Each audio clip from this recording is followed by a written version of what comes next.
folklore slash fairy tales from these two brothers, Jacob and William Grimm. Um, as a kid, I had this book and I read all the fairy tales, and a lot of them are like um, based in current fairy tales today, are based in a lot of those fairy tales, but the Grimm's fairy tales were a little darker, a little spookier, and a little more sinister than your typical fairy tale. So, let's get into it. Hansel and Gretel, which is from the year 1812. Hansel and Gretel. Near a great forest there lived a poor woodcutter and his wife and his two children.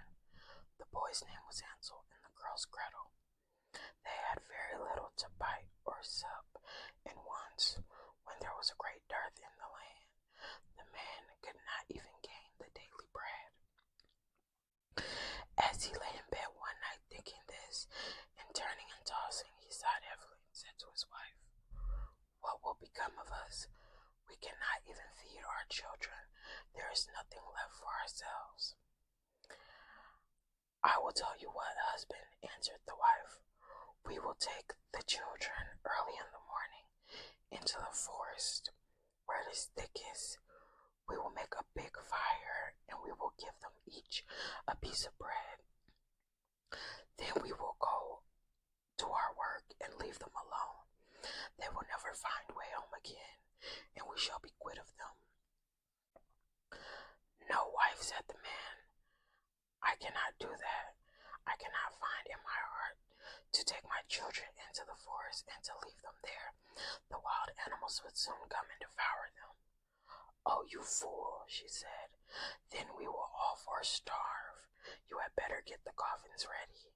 And she left him no peace until he consented. "But I really pity the poor children," said the man. The two children had not been able to sleep for hunger, and had heard what their stepmother had said to their father. Gretel wept bitterly and said to Hansel, "It's all over for us." "Do be quiet, Gretel," said Hansel, "and don't fret. I will manage something." When the parents had gone to sleep, he got up, put on his little coat, opened the back door, and slipped out. The moon was shining brightly, and the white flints that lay in the front of the house glistened like pieces of silver. Hansel stooped and filled the little pocket in his coat as full as he could. Then he went back again and said to Gretel, "Be easy, dear little sister, and go to sleep quietly. God will not forsake us," and laid himself down again in his bed. When the day was breaking, and before the sun had risen, the wife came and wakened the two children, saying, "Get up, you lazy bones. We are going into the forest to cut wood." Then she gave each of them a piece of bread and said, "That is for dinner, and you must not eat it before then, for you will get no more." Gretel carried the bread under her apron, for Hansel had his pockets full of the flints. They then all set off together on their way to the forest. When they had gone a little way, Hansel stood up and looked back towards the house, and this he did again and again, until his father said to him, "Hansel, what are you looking at? Take care not to forget your legs." "Oh, father," said Hansel, "I'm looking at my little white kitten who's sitting on the roof to bid me goodbye." "You young fool," said the woman, "that is not your kitten, but the sunshine on the chimney." Of course, Hansel had not been looking at his kitten, but had been taking in every now and then flint from his pocket and dropping it on the road. When they reached the middle of the forest, the father told the children to collect wood to make a fire to keep them warm, and Hansel and Gretel gathered brushwood enough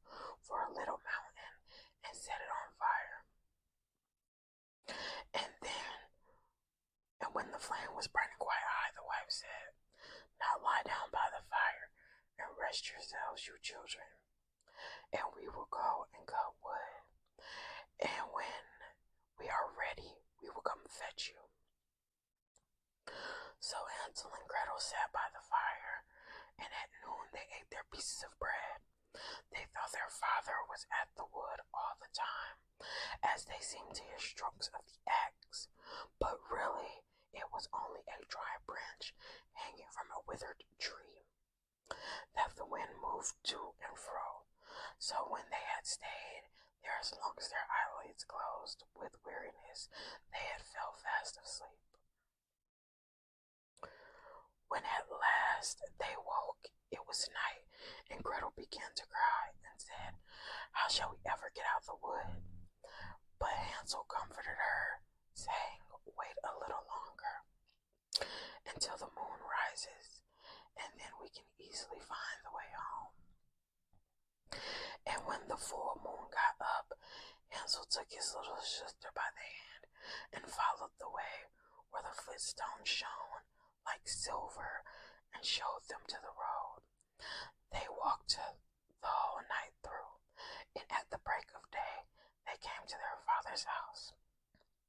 They knocked at the door, and when the wife opened it and saw it was Hansel and Gretel, she said, You naughty children, why did you sleep so long in the woods? We thought you were never coming home again. But the father was glad, for it had gone to his heart to leave them both in the woods alone. Not very long after that, there was again great scarcity in those parts, and the children heard their mother say at night in bed to their father, Everything is finished up. We have only half a loaf, and after that the tale comes to an end. The children must be off. We will take them further into the wood this time, so that they shall not be able to find their way back. There is no other way to manage. The man felt sad at heart, and he thought it would be better to share one's last morsel with one's children. But the wife would listen to nothing that he said, and scolded and reproached him. He who says A must say B too, and the man that's given him once has to do it a second time. But the children were not asleep and heard all of the talk. When the parents had gone to sleep, Hansel got up to go out and get more flint stones, as he did before. But the wife had locked the door, and Hansel could not get out. But he comforted his sister and said, Don't cry, Gretel, and go to sleep quietly, and God will help us. Early the next morning, the wife came and pulled the children out of bed. She gave them each a little piece of bread, less than before, and on the way to the wood, Hansel crumbled his bread in his pocket and often stooped to throw crumbs on the ground. Hansel, what are you stopping behind and staring for? Said the father. I am looking at my little pigeon sitting on the roof to say goodbye to me, answered Hansel. You fool, said the wife. That is no pigeon, but the morning sun shining on the chimney pots. Hansel went on as before and strewed breadcrumbs all along the road. The woman led the children far into the wood, where they had never been before with all their lives, and had again there was a large fire made, and the mother said, Sit still there, you children, and when you manage to go to sleep, we are going into the forest to cut wood, and in the evening we are ready to go home. We will come and fetch you. So when noon came, Gretel shared her bread with Hansel, who had strewed his along the road. Then they went to sleep, and the evening passed, and no one came for the poor children. When they awoke, it was dark night, and Hansel comforted his little sister and said, Wait a little, Gretel, until the moon gets up. Then we shall be able to see the way home by crumbs of bread that I've scattered along it. So when the moon rose, they got up, but they could find no bread, for the birds of the woods and of the fields had come and picked them up. Hansel thought they might find the way all the same, but they could not. They went on all the night, and the next day from the morning until the evening, but they could not find their way out of the woods, and they were very hungry, and they had not eaten but a few berries that they could pick. And when they were tired, that they were no longer, when they were so tired that they could no longer drag themselves along, they lay down under a tree and fell asleep. It was now the third morning since they had left their father's house. They were always trying to get back to it, but instead of that, they only found themselves further in the woods. And if help had not come soon, they would have starved. About noon, they saw a pretty snowbird sitting on a bough and singing so sweetly that they stopped to listen.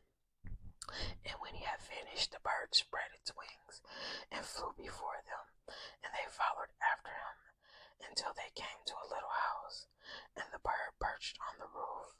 And when they came nearer, they saw the house was built of bread and roofed with cakes, and the window was of transparent sugar. "We will have some of this," said Hansel. I know that's right, Hansel. "We will have some of this," said Hansel, "and make a fine meal. I will eat a piece of roof. Gretel, you can have some of the window. That will taste so sweet." So Hansel reached up and broke off a little bit of roof just to see how it tasted, and Gretel stood by the window and gnawed at it. Then they heard a thin voice come from inside. "Nibble, nibble, like a mouse. Who's nibbling on my house?" And the children answered, "Never mind, it was the wind." And they went on eating, never disturbing themselves. Hansel, who found that the great roof tasted nice, took a great piece of it, and Gretel pulled out a large round window pane and sat her down and began upon it. Then the door opened, and an aged woman came out, leaning upon a crutch. Hansel and Gretel felt very frightened and let fall what they had in their hands. The old woman, however, nodded her head and said, "Ah, my dear children, how come you here? You must come indoors and stay with me. You will be no trouble." So she took them each by the hand and led them into her little house, and there they found a good meal laid out of milk and pancakes with sugar, apples, and nuts. After that she showed them 2 little white beds, and Hansel and Gretel laid themselves down on them and thought they were in heaven. The old woman, although her behavior was so kind, was a wicked witch who lay in wait for children and had built the little house on purpose to entice them. When they were once inside, she used to kill them, cook them, and eat them, and then feast. And then it was a feast day for her. The witch's eyes were red, and she could not see very far, but she had a keen scent like the beasts, and knew very well when human creatures were near. When she knew that Hansel and Gretel were coming, she gave a spiteful laugh and triumphantly, "I have them. They cannot escape me." Early in the morning, before the children were awake, she got up to look at them, and they lay sleeping so peacefully, with rosy round cheeks. She said to herself, "What a fine feast I shall have." Then she grasped Hansel with her withered hand and led him into a little stable and shut him up behind a grating, and call and scream he might, it was no good. Then she went back to Gretel and shook her, crying, "Get up, lazy bones, fetch water and cook something for your nice brother. He's outside in the stable and must be fattened is fat enough, I will eat him. Gretel began to weep bitterly, but it was no use. She had to do what the wicked witch bade her. And so the best kind of victuals was cooked for poor Hansel, while Gretel got nothing but crab shells. Each morning the old woman visited the little stable and cried, Hansel, stretch out your finger, that I may tell if you should be fat enough. Hansel, however, used to hold out a little bone, and the old woman, who had weak eyes, could not see that it was, and supposed it to be Hansel's finger, wondering very much that it was not getting fatter. When 4 weeks passed and Hansel seemed to remain so thin, she lost patience and could wait no longer. Now then, Gretel, she cried to the little girl, be quick and draw up water. Be Hansel fat or he be lean.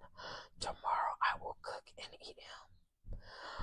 Oh, and what a grief for the poor little sister to have to fetch water, and how the tears flowed down her cheeks. Dear God, pray help us, she cried. If we had been devoured by wild beasts in the woods, at least we would have died together. Spare me your lamentations, said the old woman. They are of no avail. The next morning, Gretel had to get up, make fire, and fill the kettle. First we will be baking, said the old woman. I have heated the oven already and kneaded the dough. She pushed poor Gretel towards the oven, out of which the flames were already shining. Creep in, said the witch, and see if it's properly hot, that the bread may be baked. And Gretel, once in, she meant to shut the door upon her and let her be baked, and then she would have eaten her. But Gretel perceived her intention and said, I don't know how to do it. How shall I get in? Stupid goose, said the old woman. The opening is big enough. Do you see? I could get in myself. She stooped down and put her head in the oven's mouth. Then Gretel gave her a push so that she went in further and shut the iron door upon her and put up the bar. How frightfully she howled!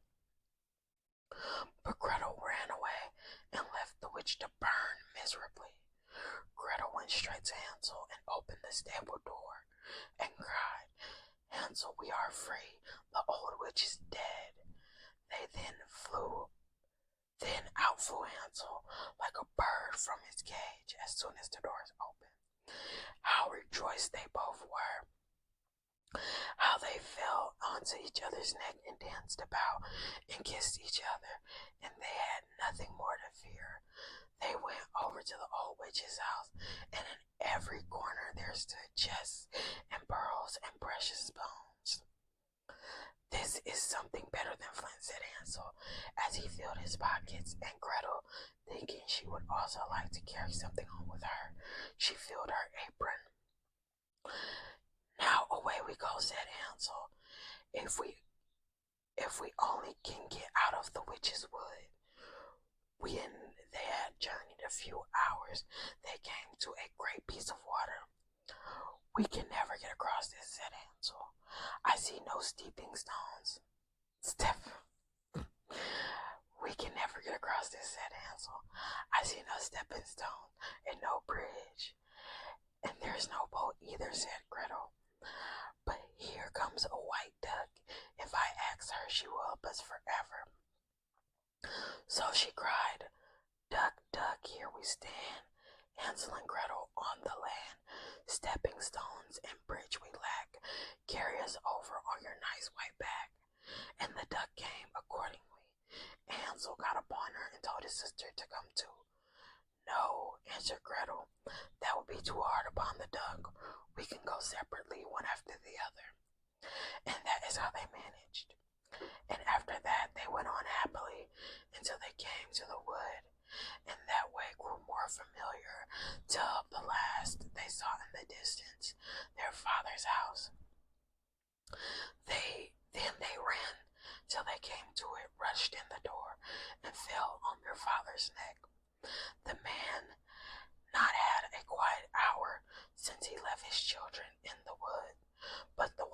was dead, and when Gretel opened her apron, the pearls and precious stones were scattered all over the room, and Hansel took one handful after another out of his pocket. Then was all care in the inn, and they lived in great joy together. Seeing everyone, my story is done, and look round the house, there runs a little mouse. He that can catch her before she scampers in May, make himself a fur cap out of her skin. The end. So that is the story of Hansel and Gretel, y'all. Yeah. Basically, there was a famine. The stepmom convinced the dad to leave the children out in the woods so that they just starve to death in the woods and that they wouldn't have to feed them back at home. They escape a crazy witch trying to eat them. They ride on the back of a duck, and somehow they just go back home and forgive their dad after he leaves them deep in the woods twice. Pretty creepy story, pretty interesting nonetheless. With that being said, don't forget to like, comment, and subscribe.